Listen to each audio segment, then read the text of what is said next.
नमस्कार, मैं डॉक्टर मंजू भार्गवी सिंफो में आप सभी का हार्दिक स्वागत करती हूँ। आज मैं आप लोगों को परीक्षा की दृष्टि से सहायक हेतु पाठ्यक्रम का परिचय, प्रश्न पत्रिका के प्रारूप और उत्तर लिखने के लिए जरूरी अंशों को बताने जा रही हूँ।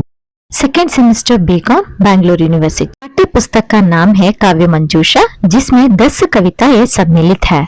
रामचरितमानस के सुंदरकांड, बिहारी के दोहे, मीराबाई के पद, झांसी की रानी, उनको प्रणाम, कैकेयी का पश्चाताप, जीवन एक युद्ध भूमि है, संयुक्त परिवार, मन का संतोष, वैज्ञानिक युग क्या था, क्या है और क्या होगा। रेफरेंस बुक्स में से आप लोगों को आवेदन पत्र, पूछताछ पत्र, आदेश पत्र, शिकायती पत्र और संक्षेपण भी आने वाले हैं। फर्स्ट मेन का हेडिंग ऐसा हो सकता है, निम्नलिखित प्रश्नों का उत्तर एक शब्द या वाक्यांश में लिखिए। 10x1 10। सूचना, सारे प्रश्न काव्य मंजूषा से ही लिया हुआ होगा। 10 प्रश्न पूछे जाएंगे, चॉइस नहीं रहेगा। एक प्रश्न 1 अंक का होगा। हर प्रश्न का उत्तर एक शब्द में लिख सकते हैं, ये काफी है। सेकेंड मेन का हेडिंग ऐसा हो सकता है, निम्नलिखित काव्यांशों से किन्हीं 2 का ससंदर्भ सहित व्याख्या कीजिए। 2x7 14। उदाहरण 1 भक्तिकाल का कविता, दूसरा भी अथवा देकर भक्तिकाल की कविता दे सकते हैं। सेकेंड क्वेश्चन आधुनिक काल की कविता, थर्ड क्वेश्चन आधुनिक काल की कविता, या फिर फर्स्ट क्वेश्चन भक्ति काल की कविता, सेकेंड क्वेश्चन आधुनिक काल की कविता, तीसरा क्वेश्चन भी आधुनिक काल की कविता पूछ सकते हैं। सूचना, सभी प्रश्न काव्य मंजूषा से ही लिया गया होगा। कविता में यदि 2 पात्रों के बीच संवाद हो रहा है तो सही पात्र का नाम लिखना है। अगर कविता में पात्र नहीं है तो वक्ता में कवि लिख सकते हैं और श्रोता में पाठकगण लिख सकते हैं। वक्ता मतलब बोलने वाला, श्रोता मतलब सुनने वाला। हर प्रश्न 7 अंक का होगा। 1 to 1.5 पेज उत्तर काफी है। 3 प्रश्नों में से 2 प्रश्नों का उत्तर लिखना अनिवार्य है। अब उत्तर लिखने के लिए साइड हेडिंग्स क्या लिख सकते हैं देखेंगे। प्रस्तुत काव्यांश को डैश कविता से लिया गया है।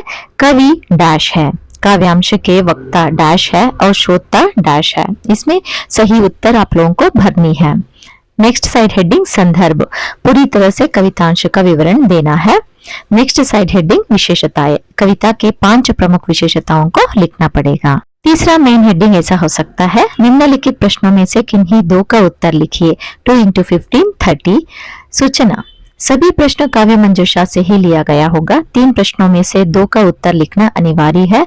हर प्रश्न 15 अंक का होगा। 2 to 2.5 पेज और उत्तर काफी है। उत्तर लिखने के लिए साइड हेडिंग्स ऐसे है, प्रस्तावना, भूमिका या पीठिका, नेक्स्ट कवि परिचय, नेक्स्ट पात्र परिचय अगर कैरेक्टर्स है तो, नेक्स्ट कविता का सारांश, नेक्स्ट विशेषताएं, नेक्स्ट उपसंहार या समारोप। फोर्थ मेन हेडिंग ऐसा आ सकता है, किसी एक विषय पर टिप्पणी लिखिए। 1 into 6 = 6। सूचना, प्रश्नों को काव्य मंजूषा से लिया गया होगा। 2 प्रश्नों में से 1 प्रश्न का उत्तर लिखना है। 1 पेज उत्तर काफी है। साइड हेडिंग्स की जरूरत नहीं है। एक प्रश्न का अंक 6 मार्क्स है। फिफ्थ मेन का साइड हेडिंग ऐसा हो सकता है, किसी एक पत्र का उत्तर लिखिए। 1 into 10 = 10। सूचना, पत्र लेखन के प्रश्न इन जनरल आएगा। 2 पत्रों में से 1 का उत्तर लिखना अनिवार्य है। एक ही पेज में उत्तर लिखना सही लगेगा। पत्र के प्रश्नों में ही फ्रॉम, टू और सब्जेक्ट रहेंगे, तो ध्यानपूर्वक प्रश्नों को पढ़ना होगा।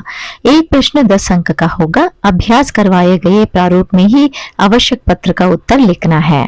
सिक्स्थ मेन का हेडिंग ऐसा आ सकता है, उचित शीर्षक देकर संक्षेप में लिखिए। सूचना, एक ही गद्यांश को दिया जाएगा।